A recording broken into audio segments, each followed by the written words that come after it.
Okay, Sleeping Beauty A. We really wanted a fun little scene to show Flora and Aries' relationship as children, and obviously to explore how close they were. So when devising this piece, we had a group discussion with all of the cast members about particular childhood games that they really loved playing as kids. Um, Absolutely millions of things were suggested. We had things like Grandma's Footsteps, Beans on Toast, Spinnies or something I've never heard of. However, we managed to narrow it down to a few. So the ones they suggested were cartwheeling, teddy bear rolls, the patty cake hand game, and aeroplanes, as well as obviously we added our own ones of spinning, pretending to be fancy ladies, so that there was an element of girliness to it, girly innocence, and hopscotch to put in the scene.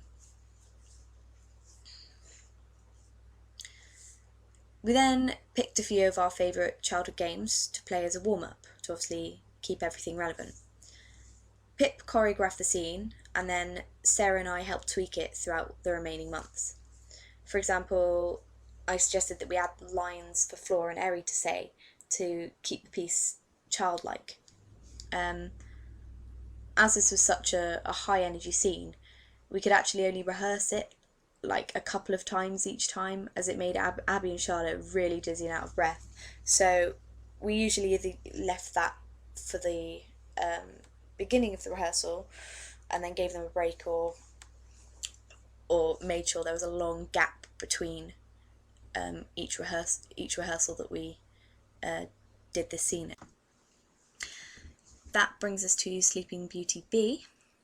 For this scene, we decided to be a little bit more creative than to just have Eri tell Flora that their parents have died and then to just move on with the play. So we decided to have Eri tell Flora, and then for the scene to go into mime, with Charlotte sort of fighting with the hardship of the news. When we practiced it, however, it felt really awkward to watch in silence, when what we really wanted was for the audience to feel sadness and pity for the now newly orphaned children. So I suggested that we put a really horrible high-pitched hum over the mime to represent Flora's shock and confusion, and to represent the sudden feeling that you get when you get bad news, almost like an impact, and you feel like your world is falling apart. We spoke to Charlotte about 5 stages of grief and wanted her to go through all of these stages, besides the final one within the mime. So the 5 stages of grief are denial and isolation, anger, bargaining, and finally acceptance. Yeah, so obviously we told her to ignore acceptance, as that usually takes a long time and certainly doesn't happen upon hearing the news. So we wanted her to flick between stages and linger in them as long as possible. We told her she can flick between them as people flick from stage to stage based on the individual in real life.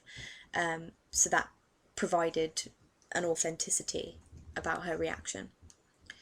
So after these changes, we watched through it again and we noticed how static the scene was, and we then came up with the idea of having memories and echoes of Flora's childhood past dart around her through the ensemble. So we got the ensemble to pair up and occasionally flit across the stage, doing various movements seen in Sleeping Beauty A.